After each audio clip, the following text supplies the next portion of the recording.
మరో డిఎస్సి ఉపాధ్యాయ ఖాళీలపై ప్రభుత్వం కసరత్తు, జిల్లాల వారీగా వివరాల సేకరణ. ఈసారి డిఎస్సిలో పీఈటీల పోస్టులు పెంచండి. మనం ఇక్కడ స్కిల్ యూనివర్సిటీ పెట్టినా లాభం లేదు పీఈటీ లేకపోతే. కాబట్టి పీఈటీ ప్రతి స్కూల్కి ఉండేటట్టు చూడండి. అది కూడా ఏది 1వ తరగతి నుంచి స్టార్ట్ కావాలి వాళ్ళకి పీఈటీలు. ఇక్కడ హై స్కూల్కి వచ్చినాక పీఈటీని అందిస్తామంటే కాకుండా అక్కడి నుంచి స్టార్ట్ చేయండి.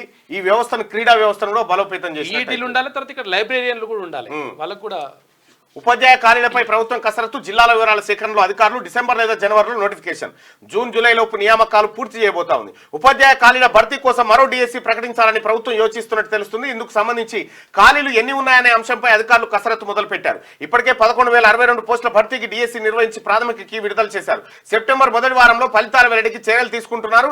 అనంతరం అక్టోబర్ నెలాఖరు నాటికి జిల్లాల వారీగా నియామకాలు పూర్తి చేయాలని భావిస్తున్నారు. అవి కాగానే కొత్త డిఎస్సిని ప్రకటించాలనే ఆలోచనలో ఉన్నట్టు సమాచారం. డిసెంబర్ లేదా జనవరిలో నోటిఫికేషన్ జారీ చేసి జూన్ జూలై లోపు నియామకాలను పూర్తి చేసేలా ప్రణాళిక ఖరారు చేయాలని భావిస్తున్నారు.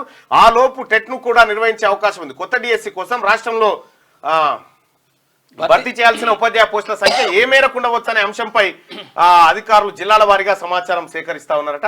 మరో డిఎస్సి రాబోతా ఉంది. ఏది ఉపాధ్యాయ పోస్టుల భర్తీ కోసం జాబ్ క్యాలెండర్ ఆధారంగా ఉద్యోగాల భర్తీ జరుగుతుంది ప్రక్రియ. అందరికీ శరార్థులు. పెన్నుతో మీకు మంచి సోపతుందా? తెలంగాణ యాసలో ముచ్చట్లు రాయడం మీకు తెలుసా? మీలాంటోళ్ళనే ఎత్తుకుతుంది మా క్యూ న్యూస్. మరి ఆలస్యం చేయకుండా మాకు ఫోన్ చేయండి. 8688892608 లైక్ చేయండి.